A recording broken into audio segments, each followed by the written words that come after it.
Welcome, everybody. We are here with a brand new episode of False-9.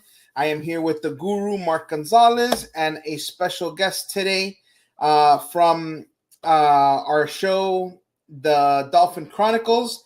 Our There you host go. for that show, or co-host for that show, Alex Bustillo. He will be joining us today as he has gotten a sudden interest in Inter Miami.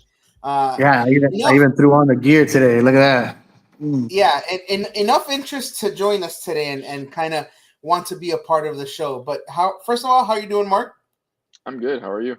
I'm doing all right. And Alex, how are you doing today? Well, I'm good. You know, doing daddy stuff, guys. Every time I join like an episode, I feel like I'm in another venue. I'm in a rec center today. My son's got basketball practice. I totally forgot about it. Right? I could have shared this with you when you spoke with me, Byron, but I had forgotten. I thought it was only on Mondays. Evidently, he's freaking practicing on Wednesdays too. So here I am. So I don't have the cool little backdrop like these guys, but they're professionals, and I'm just a special guest, right? Well, I mean, you got the cute little background with the window there, so Yeah, look at that. Natural light. It's all about the natural light, guys. True. all right. Packed show today. We do have a surprise at the end of the show. Last show we talked about um, a fun little exercise where we presented your best 11 in Inter Miami history and your favorite 11 in your Inter Miami history. Uh, Today will be part one of that exercise with Mark presenting both of his teams. Um, and then Alex will share a little bit of insight as to who some of his favorite players are in terms of hair and history here with us. I got But like first, I got like Alex, three or four that kind of stick out, but that's about it. give us a little history of your Inter Miami fandom and how it came to be.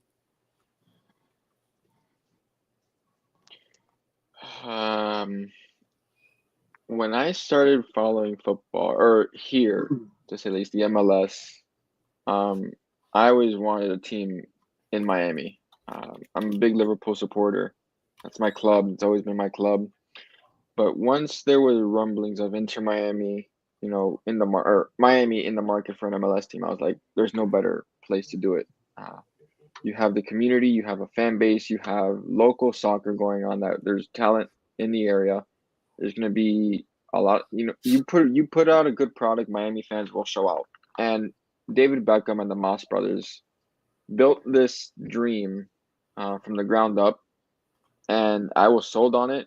The Moss brothers are alumni of my high school that I went to, Christopher Columbus. So there was a connection already there. I was interested to see what they wanted to do with the team. Oh, And then Mark is an explorer. You're a Columbus I am in a explorer, Mark. I'm in a Columbus Explorer, yes. Class of Watch 2013. out! They just won Yes. a basketball title too.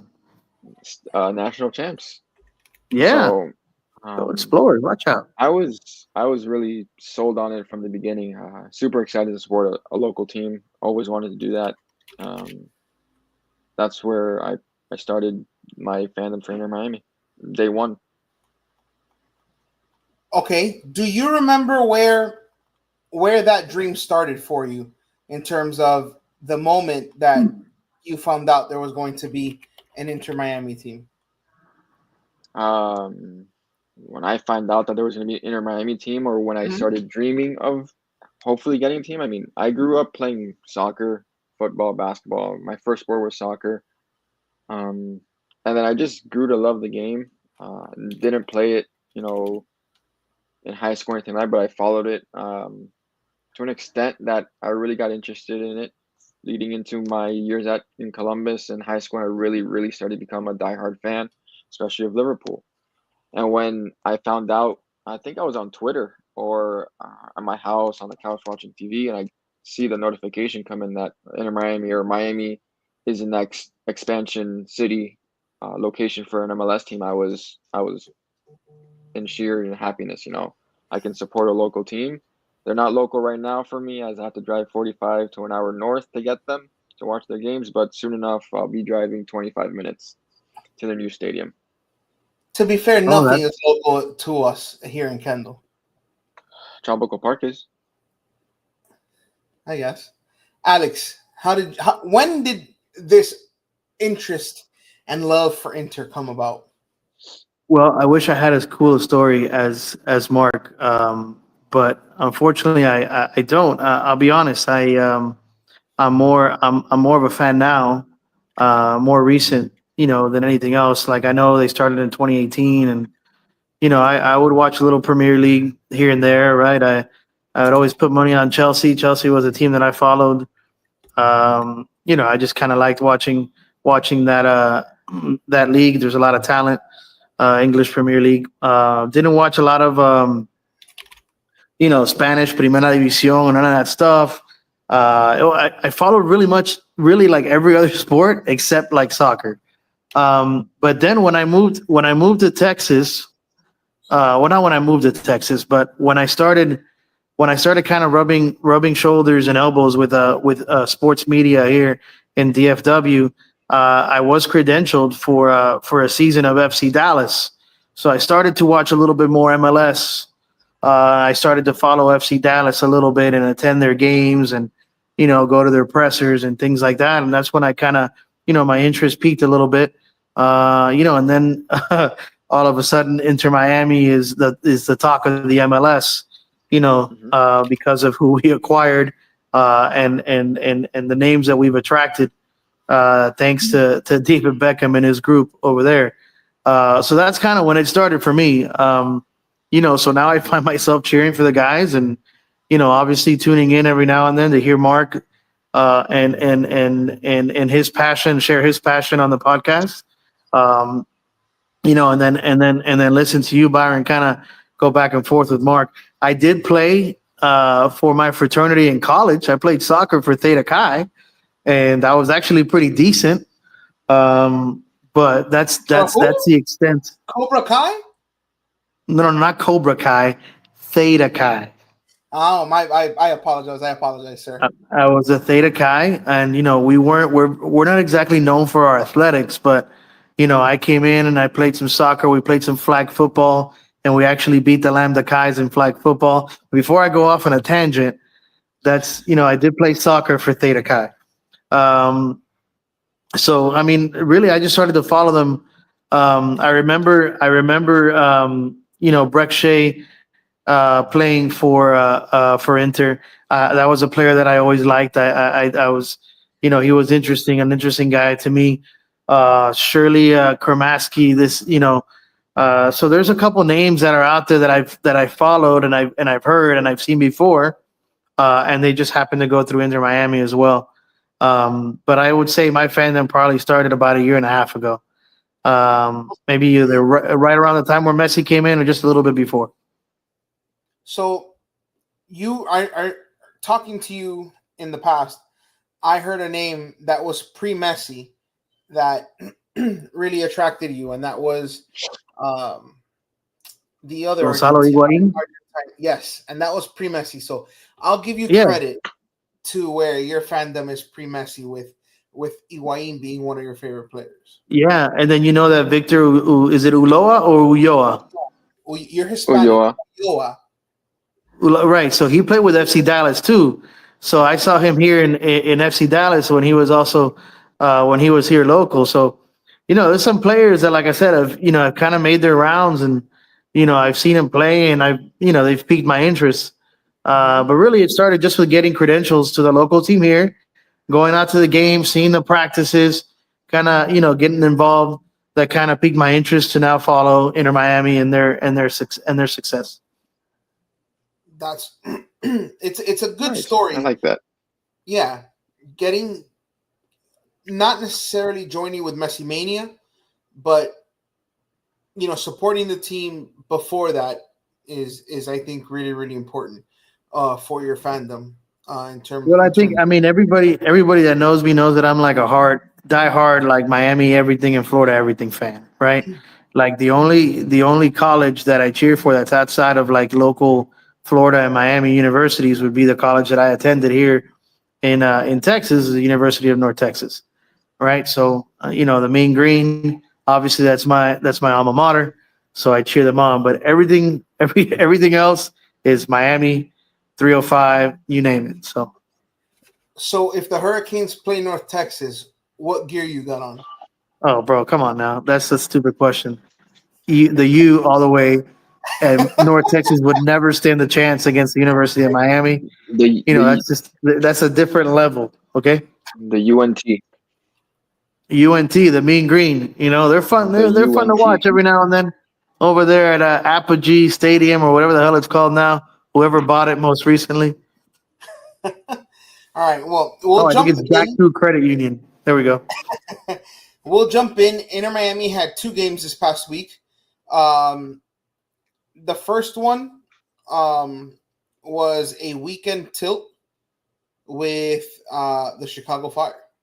Wait, which one was first? I lose track now. No, the comeback. LAFC was Wednesday. Okay, so we'll start with that. The LAFC, they come into town. Inter Miami down 1-0. Everyone is hyped. We had a show the day of the game. Everyone, 2-1, 2-0, 3-1, 2-0. Everyone hyped. Before we get into the game, what'd you think of anything that stuck out to you before the game, Mark? The excitement around this game that really was, marketed by the organization to come out Wednesday night, support the club in a big game. They went all out for it. Come out on Saturday, on Wednesday, biggest game of the season. It felt like noise clappers in the stadium. Fans were talking all week long, leading up to the game, and they were going to see if the team would feed off that. And to start, it didn't. You said to start, it did not.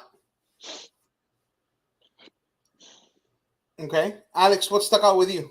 No. In terms of, definitely a sense of urgency, right? Like I felt like the players, the staff, the team as a whole had like a sense of urgency, right? Like, hey, this can't we can't blow this. We can't let our home crowd down. This is big, despite it being early in the season and obviously not of huge importance, but I still think there was a sense of urgency there, and a first real test for Mascherano. So I felt that that's what the socials kind of gave off, the players and the intensity. You felt that there was a sense of urgency there. Okay, I'm sorry to cut you off, Mark. Finish off your thought. I'm sorry about that. I just thought in the beginning, Inter Miami really wanted to set the tone, but they weren't able to because LAFC controlled most of the ball, and that really took them off the game. And then getting that first goal really sucked the life out of the stadium.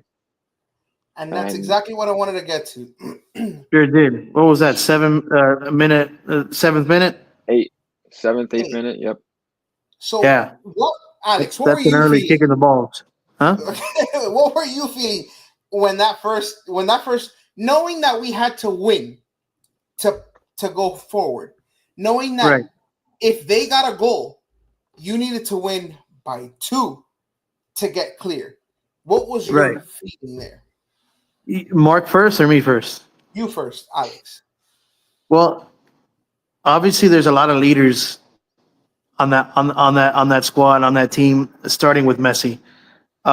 So I felt like it was still early enough to where they could regroup, and find a way to push through and do whatever it is that they needed to do and make the necessary adjustments, because of the veteran presence and the veteran leadership on that team. So I mean, it was like a punch in the huevos, and you're like, oh shit, damn, it's 1-0 already. Like before I could find the freaking game on my super box, I went on X and I was like, fuck, it's 1-0. What the hell happened? Yeah. So, okay. Yes. Mark, what was your feeling there? going down 1-0? I was in a state of like, I don't want to say disbelief, but or somewhere in between disbelief and mild shock, given that the person who scored it is probably one of the players I don't like that's played for the U.S. men's national team. So for him to have that goal, and I was thinking, is he gonna have the goal that sends us out? Is Aaron Long gonna send us off this tournament? I was like, it can't be like this. And shortly after that, there was a switch that flipped into Miami. Like you said, Alex, it happened early on, and the mentality of the leaders of the team really kicked into gear, especially Messi. But if that goal happens 30 minutes later in the 35th minute, 38th minute, it just becomes that much harder to find to find 3 goals at that point. So it's kind of as someone else put it, blessing in disguise that we conceded that early. We were able to kick it into gear, finishing with I think 20 plus shots, and 3 found the back of the net. So when that first goal dropped, to reiterate Alex's eloquent words and verbiage, it did feel like a kick in the balls. It did feel like, and I didn't know if the team was going to Atlanta United or if they were going to respond.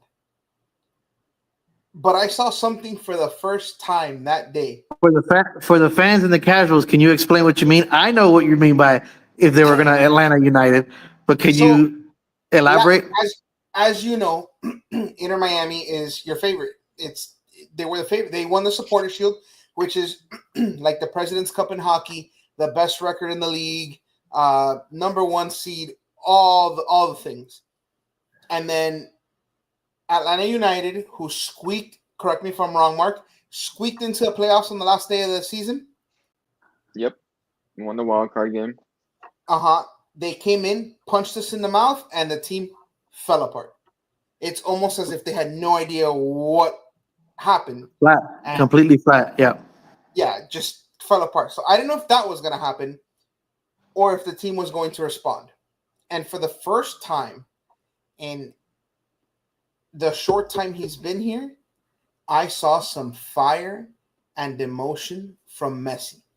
And before he scored the goal, there were some opportunities where he set some people up and they missed, or opportunities where their goalkeeper made a save and there was a genuine frustration, like Alex said, a sense of urgency from Messi that I've never seen here at Inter Miami, because he's usually very, very calm and surgical. What are your thoughts on that, Mark? This was the same type. Well, this was a steroided up version of Messi that we saw in Atlanta this year. The pressing type, the dropping back, the real fire in his eyes. I'm gonna go get you game and grab the game and control it. And like you said, he was putting in balls. He was putting shots on target. He was finding teammates, but nothing was falling. And when one fell through, of course, he got caught back because he fouled the defender. Was it that game? Yeah. He stepped on the ankle. He stepped on the ankle. And then there was the free kick goal that he tried to take quickly, but yellow was given. When a yellow is given, ceremonial restart is the procedure, and it's goal should have never counted. So I'm Did okay you know with that. That was the match where there was a couple goals that were disallowed, right? There was that one.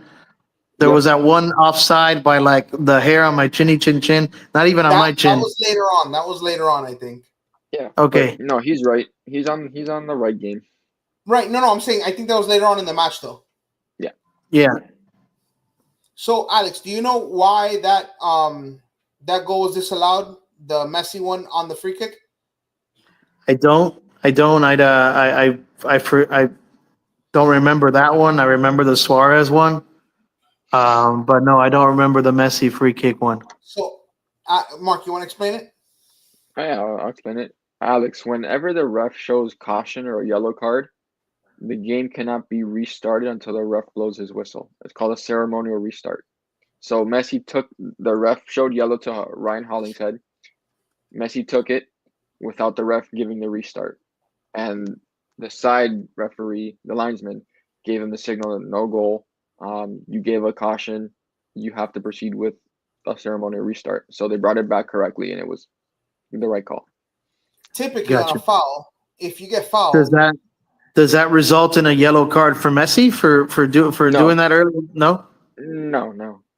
Okay. but typically in a game, you get fouled as long as you stop the ball, and bring it back to the place of the foul. You can Right. restart I've seen the quick restarts. Right. Yeah. right, But unless there's a card given. Okay.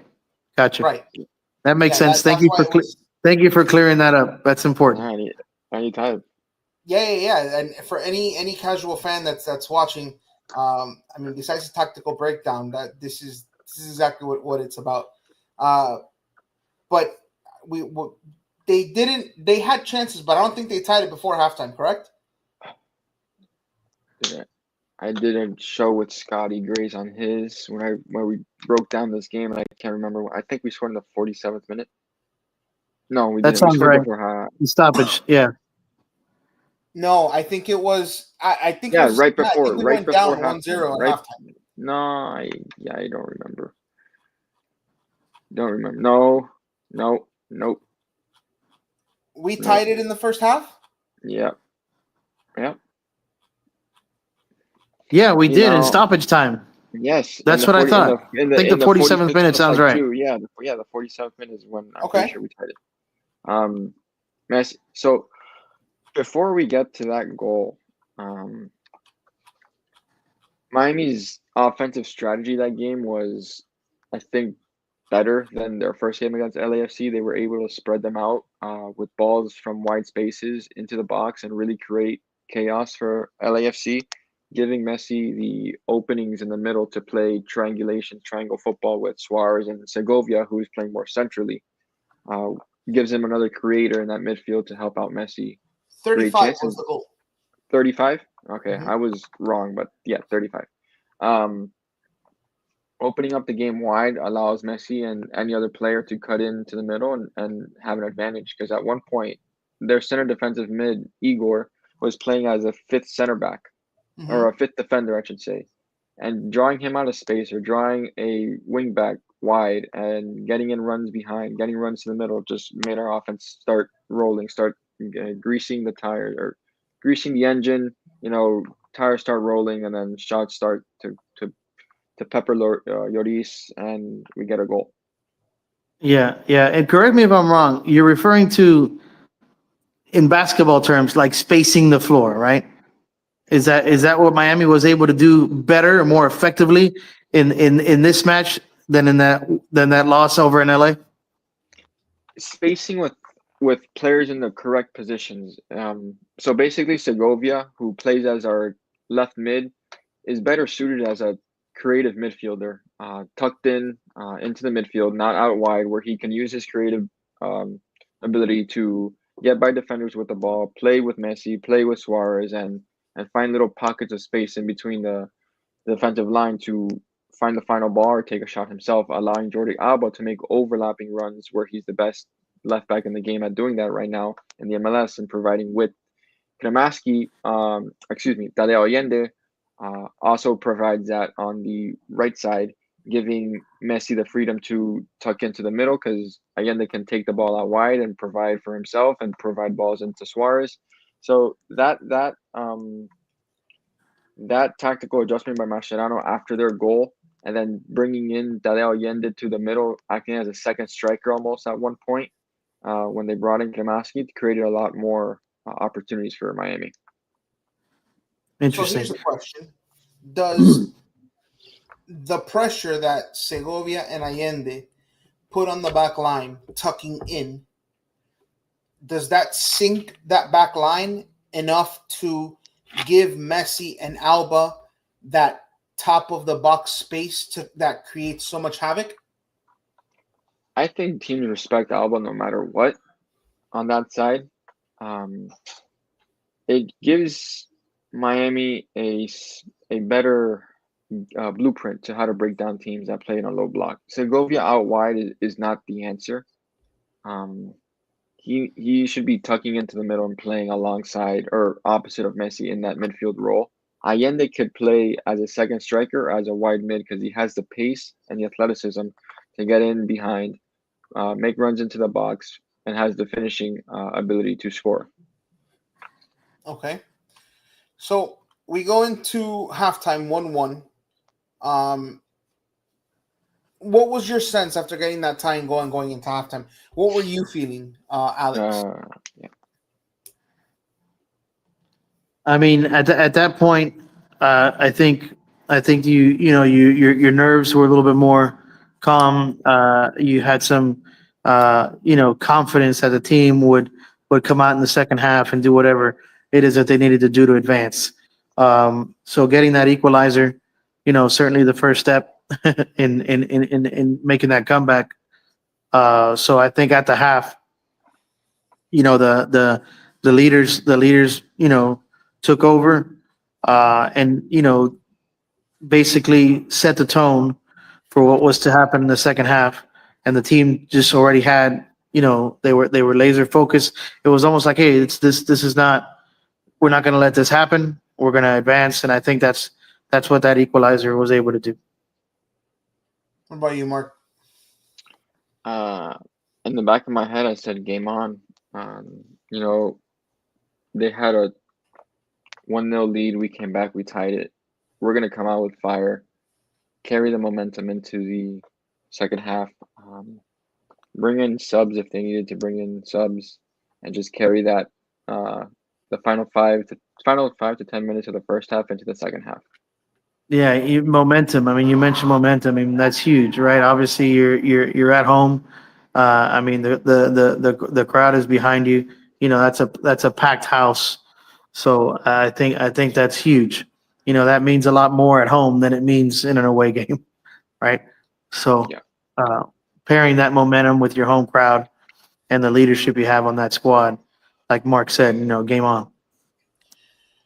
I had the same feeling. Game on was it. My worry was I did not know, with the way the game was going, if we were going to have the time to get what we needed. I know we needed two more. I just didn't know if we were going to be allowed to get those two based on, parking the bus, which is what I anticipated that they do. It was I mean, very. you think of the keeper too. I mean, they have an excellent keeper. So yeah, there was some concern there. I would second that. Um, Although you know, with Mark, I remember. Tell me if you remember this conversation we had last season at the beginning of the season, and the conversation was Hugo Lloris at this age versus Keylor Navas, and I like that name. I yeah, remember that guy. you said head and shoulders Keylor Navas over Lloris. Mm-hmm. Do you think Lloris in his time in the MLS is still the same Lloris he was even when he got here, or do you think the decline has been steep for him? I don't think it's been steep. But He's there's had been a a decline. couple. There's been a decline. Right. But he's still probably one of the. I don't want to say that he's not the best goalkeeper in the league. Clearly didn't win the award last year. That went to Kalina from Charlotte. He's a good keeper in this league. Makes some good stops. He's just short in size, but has the range. Not the best penalty stopper as we know. But this decline is noticeable. But he still is able to hold his own. Okay. What did you think of the? It felt like Alex said there was a momentum that was starting to brew. What did you make of the pressure we started applying as the game went on, Mark?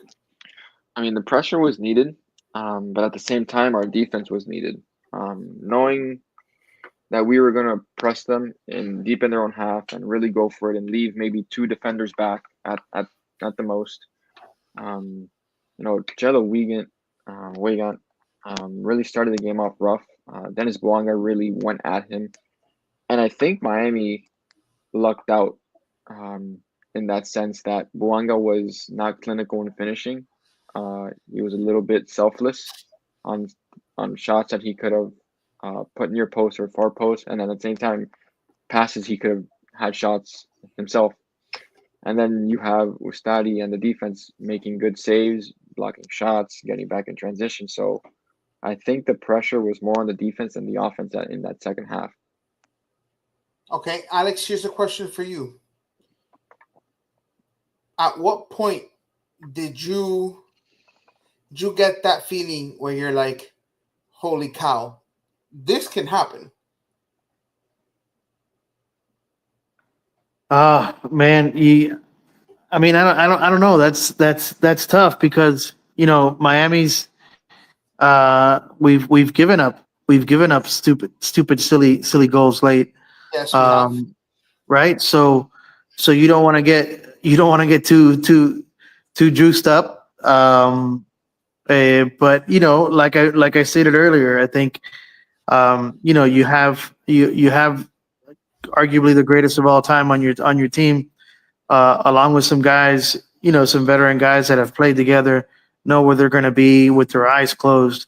So like Mark said, we were applying the pressure, right? So I felt like, maybe 65th minute, somewhere around there, you started to sense, okay, this could turn our way. We could come out of here and advance. Especially with how laser focused and how you saw that shift in Messi's mindset and Messi's kind of just demeanor. So that's kind of where I felt, okay, this we're not going to stumble here. I think we got this. I think our defense has shown us enough, and like Mark mentioned too, their guys were a little sloppy as far as finishing, and some of their shots that they were taking. So, you started to feel more confident, maybe 20 minutes into the second half. What was your feeling when you saw, and we'll go to that Suarez goal. What was your feeling when that goal got disallowed? Was there a feeling of deflation where you're like, oh man, that was it? Or did you just think it was just gonna keep on coming? Me or Mark? You. I mean, you always get upset when they disallow a goal, because you're like, fuck. Sometimes those are few and far between. But not with this squad, not with this group, not at home. You knew that they were going to continue to push, um, and so I mean, yes, it sucks because you're like, oh my god, was it even offside? I mean, it was so hard to tell.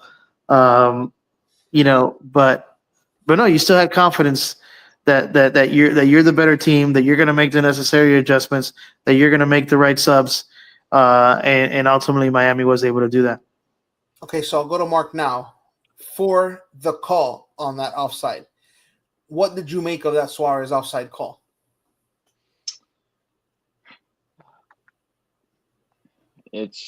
I believe they drew it on the wrong defender.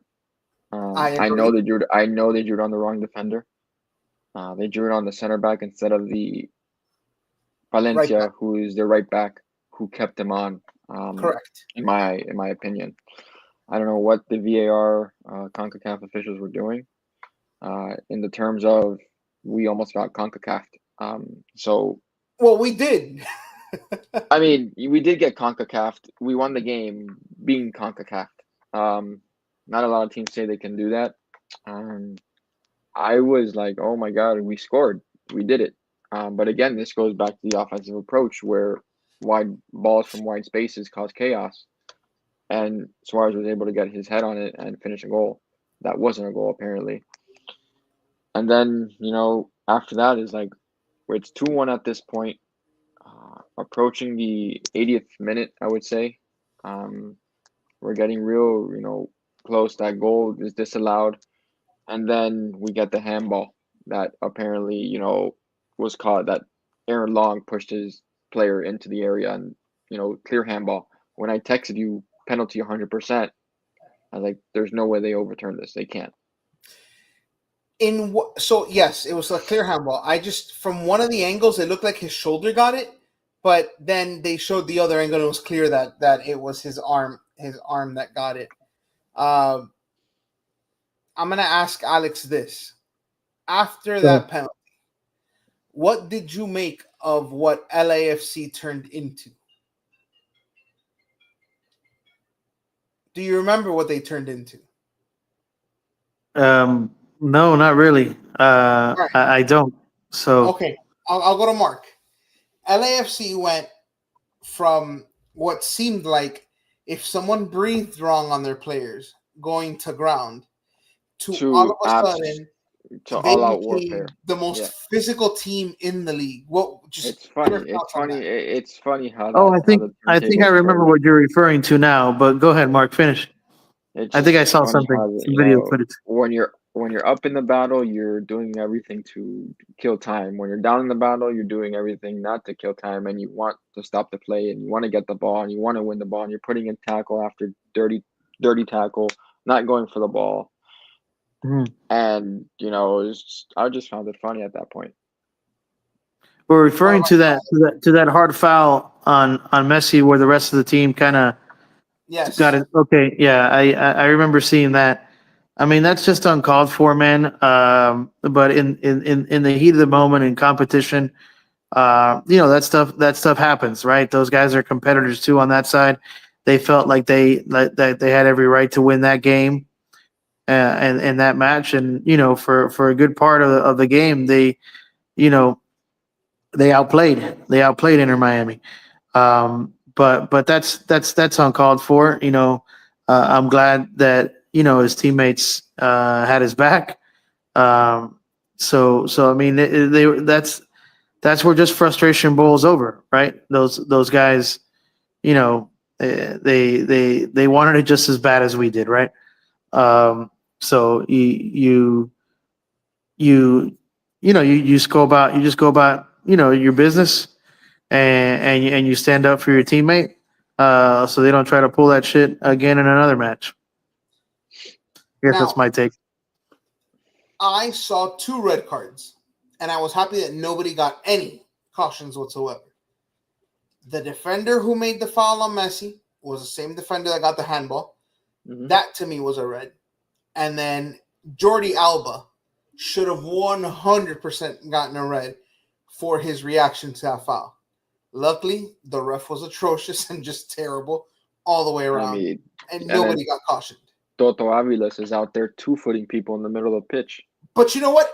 Yes, he Love it, did, but it love was it, clean. love it, love it, It love was it, clean. I've love it. never seen anybody drop kick another soccer player and it be clean. Yeah. So, I mean, look, let me ask you, Byron. You I watched guess the I'll have to game. look that up. You watched the game, and this is where we'll get. I want to talk about the goalkeeper for a Mm-hmm. second because it's a topic of the last 2 games, Mm-hmm. specifically for Inter Miami. In this game, LAFC definitely had chances, and at Yes. the end, Oscar Ustari made an Emiliano Martinez type of save to save Ooh, that's Argentina. high. That's high praise. You know, it was a leg save with his left leg on a player in on net. That if he scores, if Colomwani scores, France wins the World Cup. If Buanga scores, we are all crying, Toast. and Toast. we were done. Um, a lot of the make of this season was, can Ustadi be a shot stopper? We know his play with his feet is good.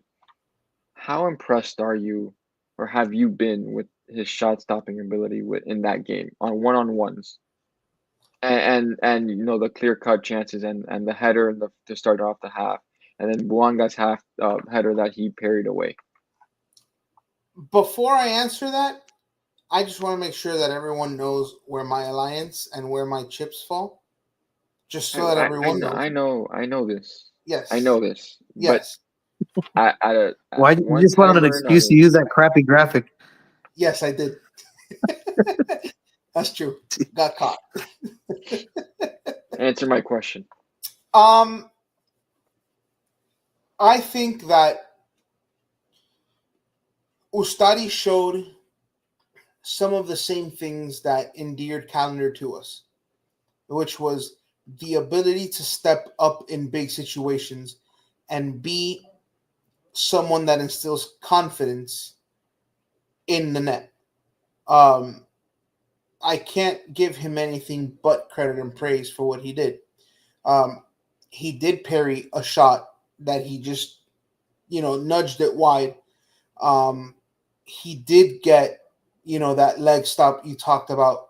So he was as important as anybody else in that win. Sure. But there were also some moments of, oh my God, thank God. Oh my God, thank God. And if I give credit to Calendar for having that aura as a shot stopper, I can't help but say that during that match, Ustadi had the same thing. So did he do himself favors in terms of that goalkeeper race? It's going to be hard to take it away from him now. Yeah. Yeah. I think you mentioned something that's important, aura. When it takes one big save to kind of just get in the heads of those players, right? So that's because if you make that great save like Mark was talking about, then that's going to be in that guy's head the next time he's trying to finish, the next time he's got a one-on-one opportunity, right? So I think that's a big piece of goaltending, is getting in people's head. You mentioned someone that's very good at it, Emiliano Martinez. He gets in people's heads, and what do? They choke. They choke. There's very few people that can overcome that and kind of tune that out. Um, what if we're playing a team that's clinical when it comes to finishing, right? I don't know. I'll throw out some teams. I'm assuming the Columbus Crew are up there too. Cincinnati FC, Vancouver, right? Can he excel in those? When we're up against those opponents, right? I mean, not taking anything away from LAFC, but you made a very good point. The aura, right? It takes one big save, one of those to get in their heads, and very few people, and very few even gifted athletes have that ability to tune that out and continue to play. So that's a big part of goaltending too. And I mean, he's definitely, got to give credit where credit is due, making the saves that he has to make, and he's made those, and it's resulted in victories, and you can't take that away from him. So I'll ask Mark this as a player, because you have vast more playing experience than we do. As a player, does a save like that aura that it creates, does it make you do things that are uncharacteristic for you to do because the first one got saved? Like a little extra touch or a little extra cutback, a little just. I can't say I played at a high level because I didn't. I played middle school, but I played 5 years. But I watch players. I watch a lot of soccer. And I think there is a sense of, oh, I can't go to the same spot. He just saved it. Right. I You gotta overthink go. it. I just gotta go to another. But when in reality is they can probably go to the same spot and they'll score again. But it does mess with your head. Sure. Especially penalty takers. If you see a penalty get stopped one way, you're thinking to yourself, you can't go that way. So you're changing your routine. You change the way you're gonna, which side of the goal you're gonna go to. your And then it just approach, your body language. I think a lot of everything it. is just Yeah, Okay. I there's mean, you there's an mentioned effect. something, Byron. Like an extra touch. The next time down, it might be a heavy touch. He might try to touch, one more, and it could get away from him. But yeah, you think about what happened the last time I was here, and I had this opportunity. I mean, that happens in every sport. Just think of Mhm. of an NBA All Star missing a layup or a freaking 5 footer, a little floater in the lane that they make 80 to 90% of the time. That shit's gonna stick in your head. So Okay. So, Mark, is the goalkeeping debate over? At least in the short term. I think it is. Um, he's got a hold of that rope and he's not letting go. Um, and he's done everything in his power to do so, and he's played out of his mind the last 2 games. If it wasn't for Messi, the man of the match last game is Oscar Ustari, and that says a lot with how good our back line or our two center backs were in Noah Allen and Maxi Falcon, who I have to give a shout out to, who are in an impeccable pairing, our 1A pairing. It feels that when Falcon was brought in, he was this veteran presence to be a calming factor in that back line. And then Noah Allen, in his own right, has grown into this, stalwart in the back line. You can't take him out. It seems like he has to play every game. And he's so young that you feel he could. And you put that trio back there of Ustadi, Falcon, and Allen, and you have something really special. But I want to keep using the graphics somehow. You're going to have to put an old guy with a cane because Ustadi's 39 years old. Fine, fine, Okay? fine. So we're gonna have to work on another graphic, Byron. I know that's add that to your homework tonight, okay? It's terrible. I love him so much. I think I he's really know. good, but I can't help but agree with Mark.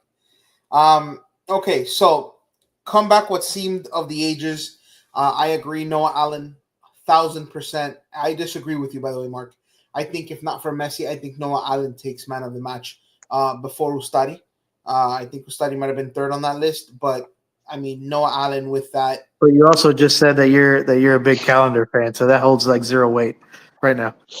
No, but I think Mark would agree with that sentiment. I think Noah In Allen terms of defensively, in terms of outfield players, yes. yes, Noah Allen, um, deservingly so. Out of the 10 outfield players that are not named, or the 9 that are not named Messi, Noah Allen had a fantastic game.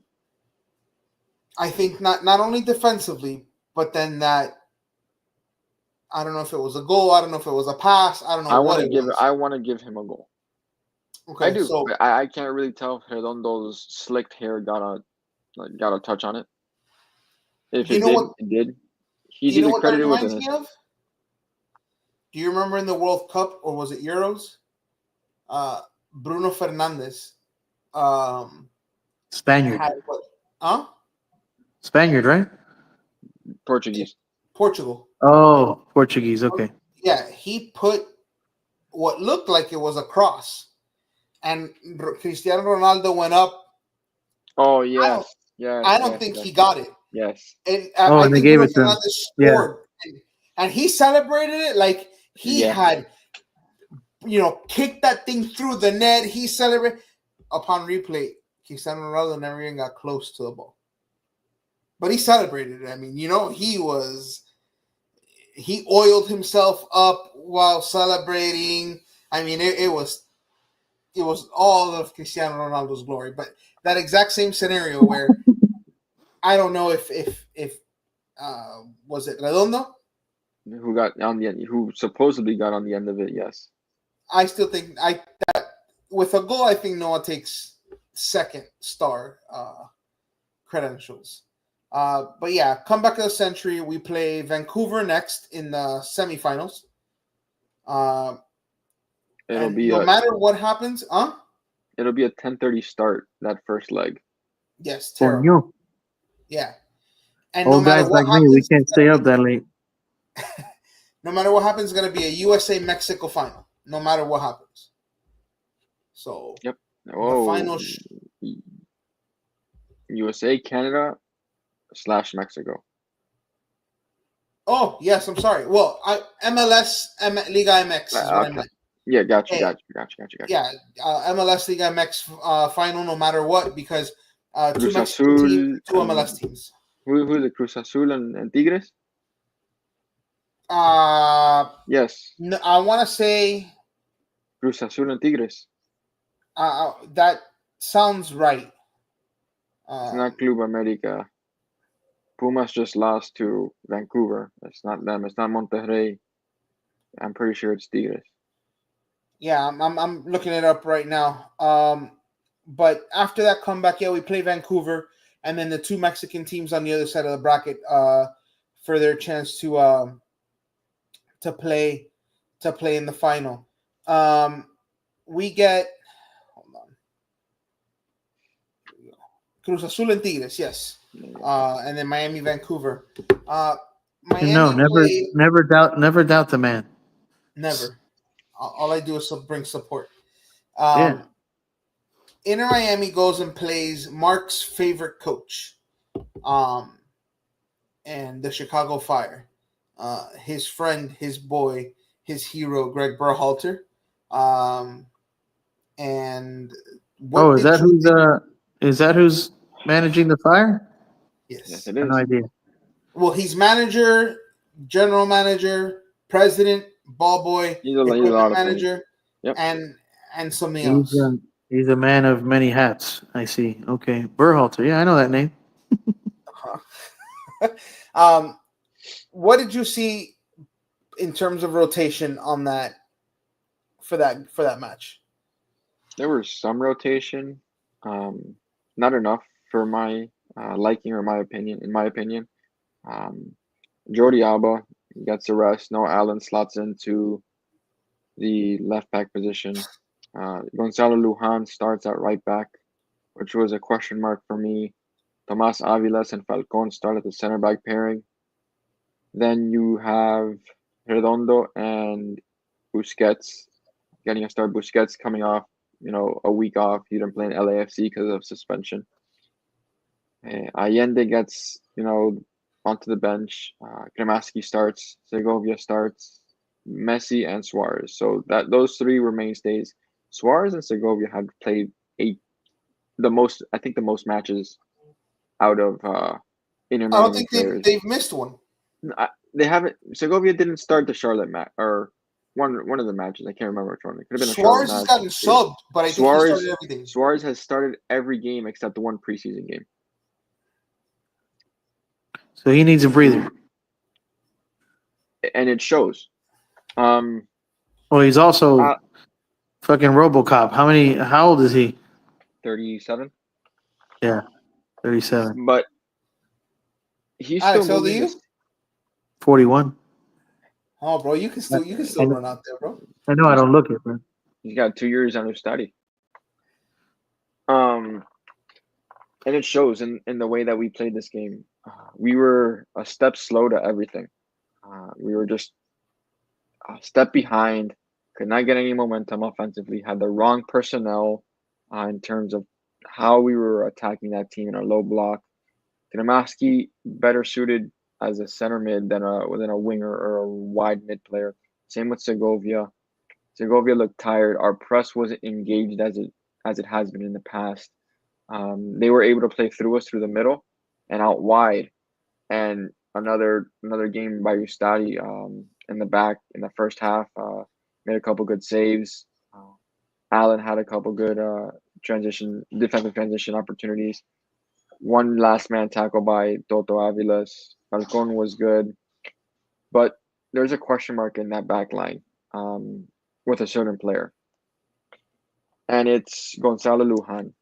And he seems that he's not the most mobile, the most athletic. Can't keep up with the pacey wingers.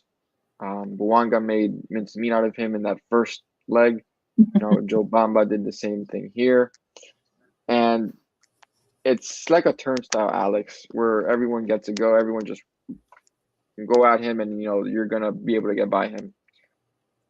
there's no reason Mascherano should have not started Frey in this game. Frey provides more. And in a game where you need to unlock a defense, where one of your sides, where one of your flanks, that right side specifically, has nothing going forward, Frey adding an overlapping run, Frey adding the ability to take the ball into the midfield gives you more dynamic options in that midfield or in the attack, and that wasn't there this game.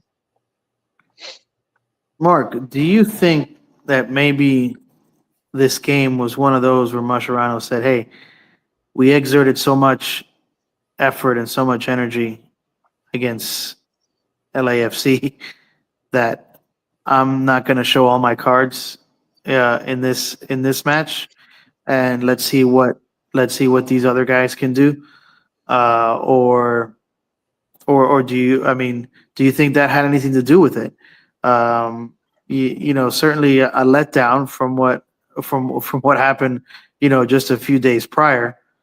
But do you think that had anything to do with that performance? I don't think so. I think the book is out for how teams want to stop Inter Miami. They want to force us, they want to flush us into the middle. And if they're going to do that, we're going to need players wide enough to space out that defense and to space out their midfielders and wing backs and all that. I think Mascherano really just took this game as one that he didn't want to rotate a lot.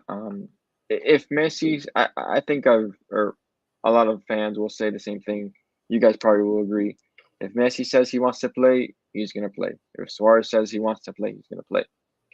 But you need to rotate Segovia, Redondo, Lujan, all the other guys which are, core pieces of this team and the meat of this team. Not the meat, but, the I don't know how to say it. I have so many, analogies that I want to use. They're the supporting role, the supporting cast of this team.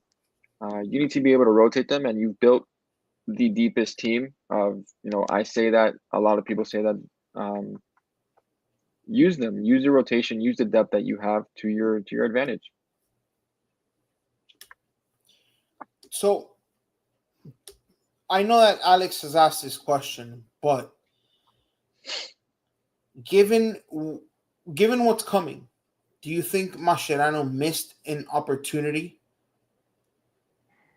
in spite of what his superstars want to take care of their bodies for what's as compressed of a schedule as is in them ahead? In terms of Suarez, he's taking care of his body better than anyone, or better than anyone would have expected. He's been able to play this much and be this effective. 100%. He's averaging 70 minutes a game, or 75 plus minutes a game. I think this game was a perfect game to rotate. You have Fafa Pico, who you can bring on to start. Robert Taylor and Leo Alfonso did not make the trip. Why? You can use those guys, pace guys, young guys. Both who have shown to be effective. Alan Obando could have used to start this game to see what he really has, not in a cameo for 5 minutes. Yes. And we just signed Baltasar Rodriguez, finally got his visa approved, and he has joined the team, has been training. So excited to see what he brings into the midfield and how he fits into the offense schematically. And given the climate, I just hope he doesn't get deported. But continue. No, he'll be fine. But like I said, I think this was a perfect game to experiment and really find what you have in the depth of this team. Okay. Unfortunately, Daddy Duty's call, and our glorious guest here, Alex, is going to have to resume Daddy Duties, but we do appreciate him. I'm gonna have to catch that last hour of practice, guys. Yeah, I do appreciate him coming on. So I can give him some constructive criticism. If I want this young man to excel in the sport, I'm gonna have to be present there for him. So it was fun, Mark. It's always fun to chat with you, man. I love how passionate you are about the game and how you explain it and how you're so, gifted at breaking down. It makes it easy for me to follow, and that's not easy to do. So like I like to call him our own Taylor Twellman. So I am, but yeah, I need to bounce. But we do have a very very special show coming up on draft day, guys. That's just how many days? Is it 8 days away? Yes, yes, 24th, Yeah, yes. yes. 8 days away. We're working on some very special guests for our draft, our special draft day episode on Dolphin Chronicles. So I appreciate you guys having me on. This is always fun. I'm gonna buy some more Inter Miami swag. I'm gonna watch some more games, and I'm gonna tune in to watch you guys break down um, uh, the greatest MLS team in the land. So I love you. I love you guys both. I appreciate y'all, and thank you so much. Deuces, brother. Thank you, Peace, thank you. fellas. So back to our discussion. Um, do you think Mascherano has fallen into the Tata trap a bit? I don't think so. I don't think we can say that just yet. I think he's a rookie coach or a Mhm. manager, and as we know, rookies have good days, have bad days, are off, are on. I think this was just one of those that he missed the mark on, but and it was just a 180-degree turn in the LAFC game where he was spot on with everything. Mhm. So it's just if he's able to realize that you have rotational pieces that can provide for this team, and you're able to use them this early in the season while keeping everyone fresh, the big guys fresh for the big games, specifically the semifinal that we have against Vancouver. Then you do it. You got to rotate in order to go far in the season. Okay. Um, we ended up drawing against Chicago. Do you think, in spite of everything you just said, do you think it was an opportunity lost? I, I, on the contrary, I think we were lucky to escape with a point. I thought Chicago had the better chances. Specifically, Zinchenko had one, and then Joe Bamba at the end had one where he shoots it at Ustadi, who makes a save, but then Messi turns around and gives a beautiful ball to Allende, who has a chance to win it for us. And I thought it was just a perfect opportunity. The the drive us into the sunset, a moment for Allende to come on, make a cameo, and win the game for us, but puts it wide. So you can't be mad at a point the way that we played, flat offensively, defensively really stood up, and our defense and midfield have been much improved this year. And our offense just needs to gel, pick it back up, and I don't think we'll be stopped. Okay. Next up is the Columbus Crew, a team that was in the conversation as possibly better than us at some points last season. I don't think they're in that conversation now. But what do you expect? Well, I think they just got stronger last week. Did we not talk about their Yes, Daniel Gazdag. right? What do you expect in this match coming up? Well, right now they're the only unbeaten team other than us in this league. They have a game in hand on us, so they're first place in the East. It's gonna be. I expect it to be more open than the last two games. I don't think they won't sit in a low block. They play a three back with or that five back with the wing backs with Mo Farsi and Max Arfiston. They have Darlington Nagby in the midfield, Shambost. Um, so and then they have Diego Rossi, and now you add that to Jackson Russell Rowe with Daniel Gazdag. You have a team that's very good both on the offense and on the defensive sides of the game. So I don't want this to be an end-all, be-all game, specifically because it's so early in the season. You're able to take a loss and you're able to bounce back. Miami has had 6 days off, or will have 6 days off before the game. So if there's going to be rotation, I don't think it's going to be much, if any, given the way that Marciano has done so in the prior games. I'm hoping Ian Frey gets a start, and I want to see Baltasar Rodriguez play and see what he's got. But, Daniel Gazdag will make a difference in this game for Columbus. So it's not like we haven't seen him before. He scored against us in Philly. Here, scored against us here when we played Philadelphia. So we know what their game is. They've played us really well, probably the best that any MLS team has played us in the past 2 years. They're more of a rival than Orlando or anyone else. I would agree. And playing over there is just as tough as playing anywhere that's not Miami. Yes, they call it the Fortress for a reason.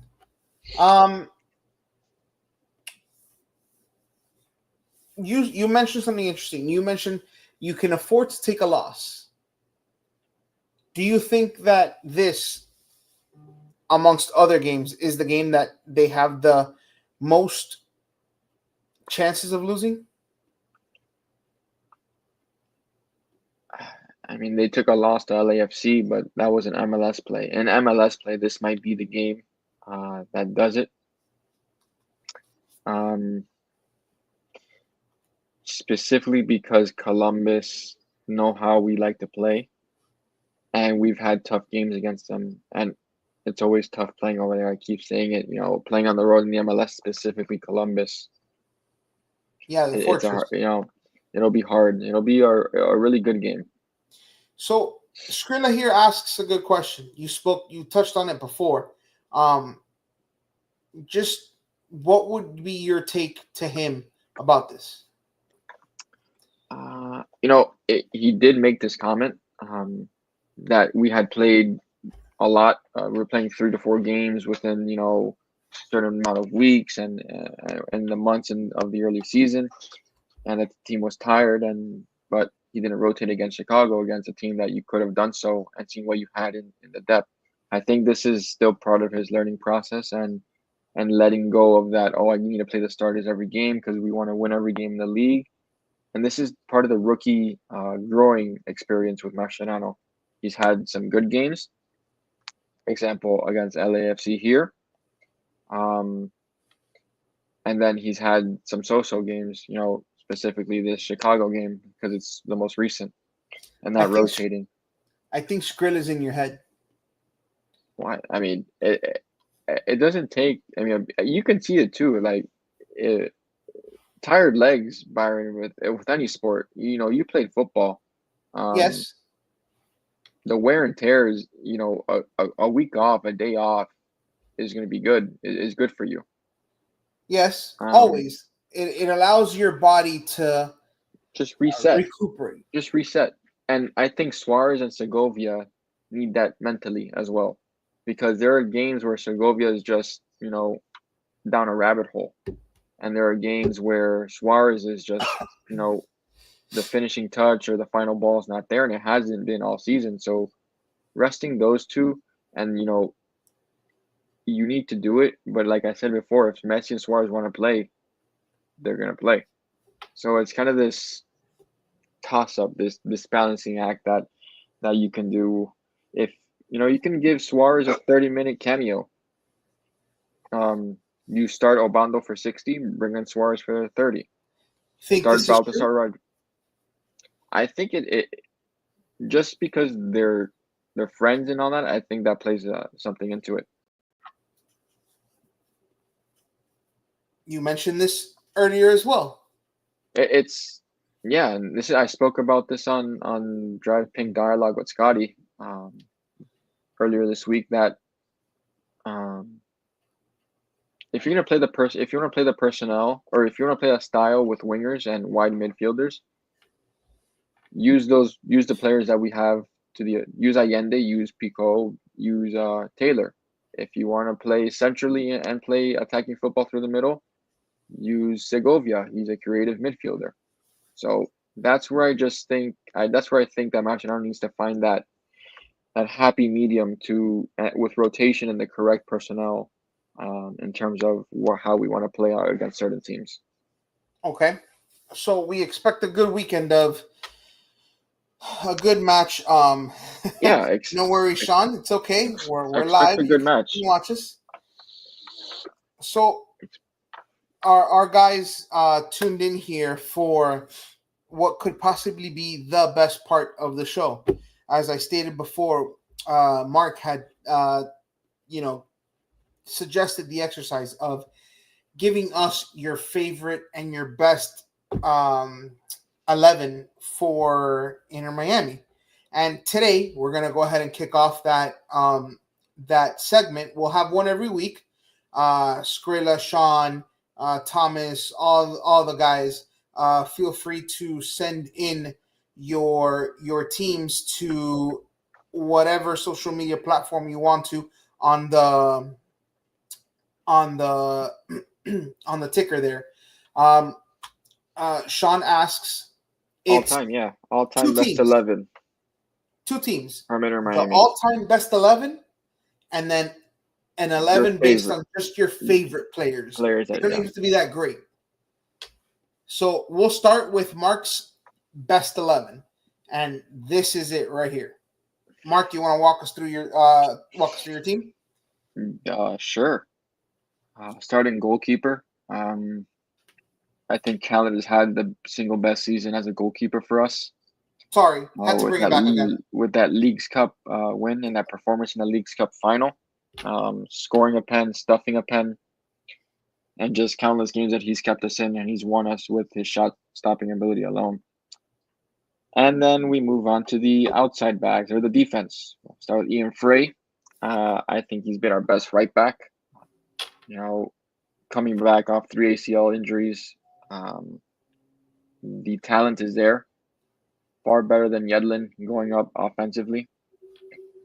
And defensively can track back. Falcon, I just think he is a veteran presence and has the calmness effect to lead this back line. And then you have Kamal Miller, who I thought was an incredible left-sided center back for us when he played. Able to play the ball forward, carry the ball, has the pace to track back. And then left back, none other than Jordi Alba. I don't really have to explain a lot with Jordi Alba. Just his quality, you can see when he has those Jordi Alba games, you really notice it. And then I think this position was the hardest for me, the CDM role. It was two people in my head, Yannick Bright and Gregory. Mm-hmm. And you know how much, you won't be surprised where Gregory is on that other team. But I went with Yannick Bright because the ability for him to win the ball off a ground to off a tackle and carry it forward and find the correct pass and find the correct run is something that, we didn't really see a lot from Gregory. He did win the ball. He did make passes. He did play off, another center mid in Jean Mota. But I think Yannick Bright overall has the tools to carry it forward. And then I'm going with two center mids in front of him, Busquets and Gomez. Gomez in that number 8 position was the best number 8 that we've ever had, was the best 8 in the MLS last year. Sergio Busquets is Sergio Busquets. There's nothing else I have to say about him. He's the biggest maestro I've ever seen. He is. Ability to put the ball wherever he wants with, the swift kick of his leg. And moving up to the 3 in the front. Looking at this makes me miss Lewis Morgan. Yes, one of my favorites. One of your favorites. Preview. So Messi, hands down, easily the easiest pick of this team. Luis Suarez, another one. and Lewis Morgan. When Lewis Morgan played here, he was a goal scorer, assists. So the best in that left wing position for Inter Miami. So I think this was a pretty straightforward team. I'm curious to see what everyone else does. I think there's going to be a lot of, in that back line is specifically, there's going to be a lot of parallelism. A lot of teams that we see or we'll show you have at least two of these guys in there, two of these three guys in there, three of these four. Wow, in there. There may be change at the right back or one of the center backs, but I'm gonna go out on a limb and say that Alba, Busquets, Messi, Suarez will be mainstays in a lot of these best 11 teams. You okay, bro? You struggled on that one. I did, dude. I don't know what hit me there. I had like a mid cough and I couldn't, cough. Okay, so this absolutely a great team. Yeah. But I'm more interested in what you have to say. How about my favorite 11? Yes. Yeah.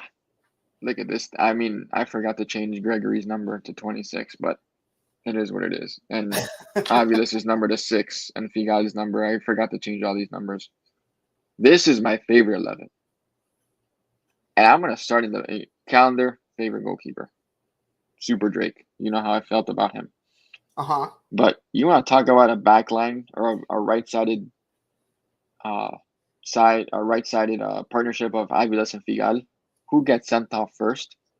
I love these two players. I was going to say, you understand that, like, these guys got to stay are finishing this game, right? Yeah, I understand. Don't worry, Okay. I understand that. I understand. Aviles, I love his tenacity. Although he can grind my gears a bit, I love the way he plays. Figal was an absolute bull at the back. He did not care who was in his way. It was him and Gregory getting yellow card what seemed like every other game. Every game. And I'm happy to put them into this team. Falcon has just really grown on me. Like the hair, the way he plays, diving on the ground to head the ball out. I was so close to putting in Leandro Gonzalez Pitas in this team, and it's red card simulator all over. I mean, put 3 center backs and just go. But Falcon does it for me here. Allen, you put 3 center backs who can be sent off first? I think it might be LGP. I think, but Aviles gives him a run for it. It might be Aviles actually. No, Allen. Actually met him one time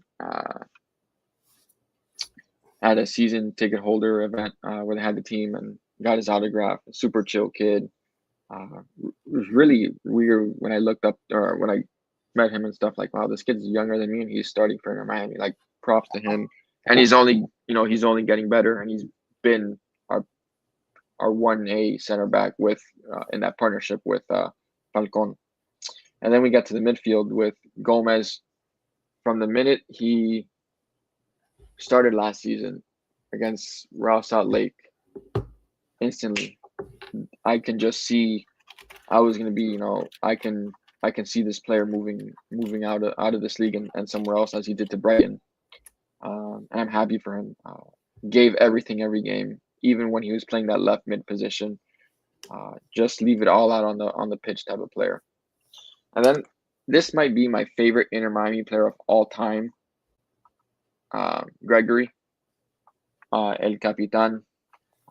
Everything he brought to the team, brought to the locker room, rallied the guys. You mean you liked him more than Blaise Matuidi? Yeah, 1,000%. I mean, Blaise Matuidi won the World Cup and forgot how to play football when he got here. Okay. Yeah. I know. I could have gone so random with it. I could have put random guy. I could put Alex Reyes on this team at center back, but I didn't. Christian Macoun at center back, but I didn't. God. Yeah, those are just names. That's just random. But this Gregory, when he got injured against New York City FC, that's when our season really went downhill that year. Because then all the injuries started happening. And then I move into the midfield or to the 10 role. And in the 10 role, on this team, I have Alejandro Pozuelo, Dylan Nealis, and Sean Nealis.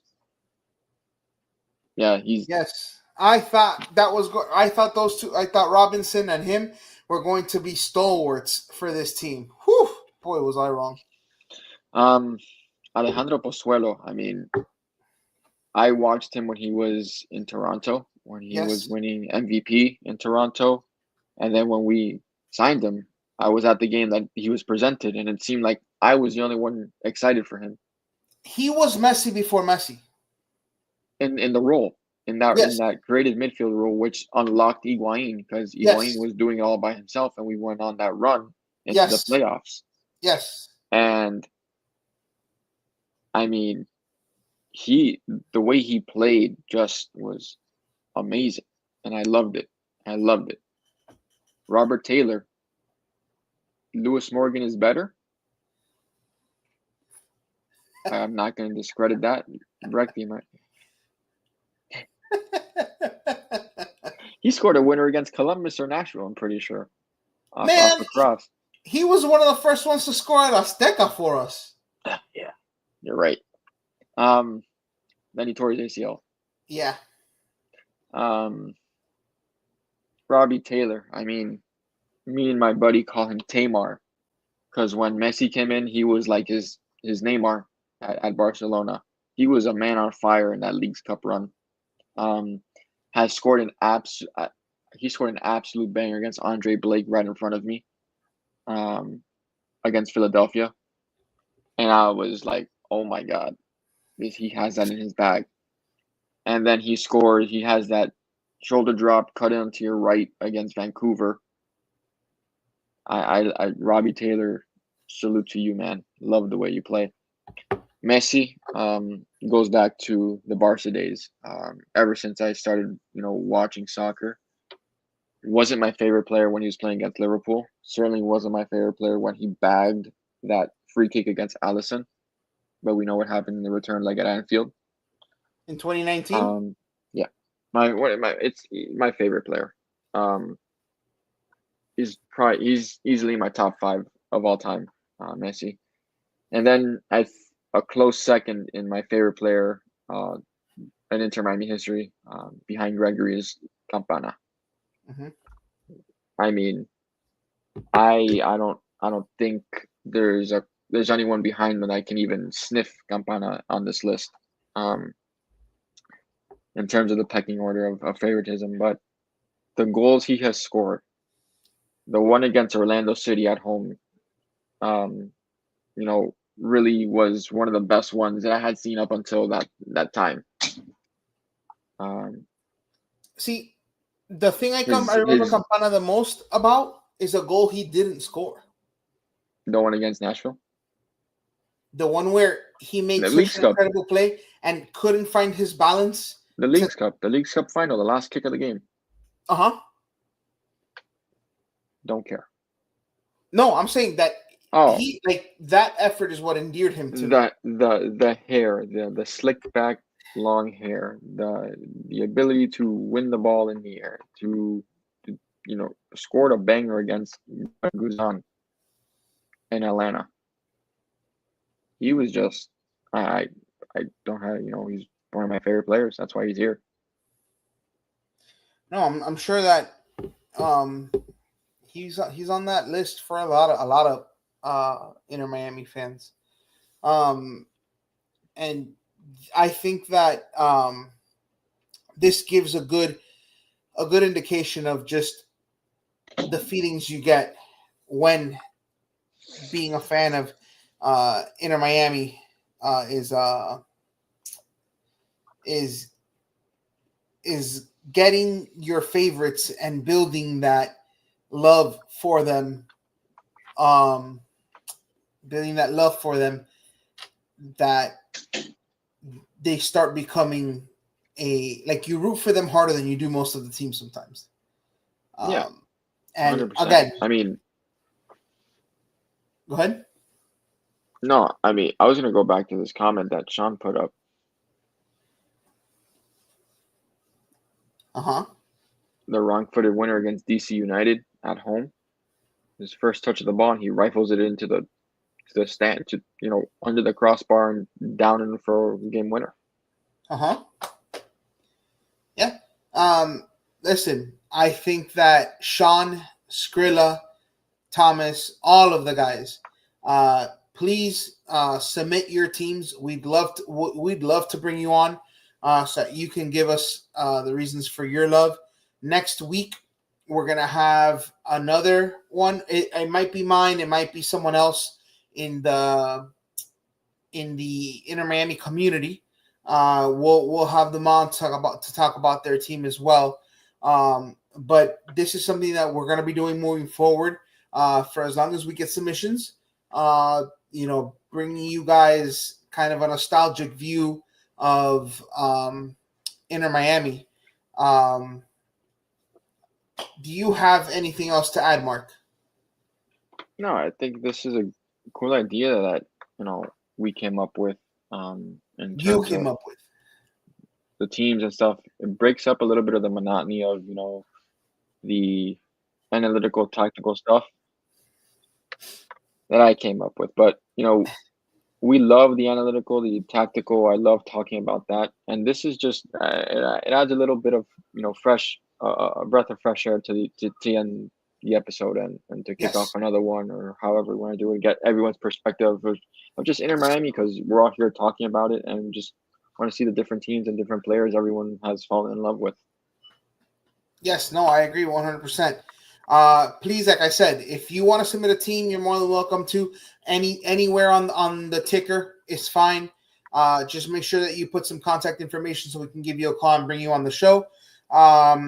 For everyone here at Kendall Sports Network, in what was it? Not 8 days? Is it 8 days? 9 days? 8 days? 8 days from now. If you're a fan of Inter Miami and a fan of the Miami Dolphins, the Dolphin Chronicles will be back with a draft roundtable. We will be providing a link where you can join that roundtable, ask questions, give comments. As the Dolphins have the 13th pick in the NFL draft. Tune in to us next week. We apologize for not going live on X. There was a little bit of a snafu with account settings and all of that stuff, but we'll be back next week. For everyone else here at Kendall Sports Network, Mark, here, where can they find you? Right there. Right there. You can find me at Paramount Pete, but most of the time I'm just running the KSN account. Sean, you're more than welcome to hop onto that roundtable. All I need is for you to hit us up on X with your account, and I'll go ahead and send that roundtable link to you. We'd be more than happy to have you. But for everyone here at Kendall Sports Network, thank you so much for joining us, and we'll see you guys next week. Have a great one, guys. Oh, oh, oh, oh.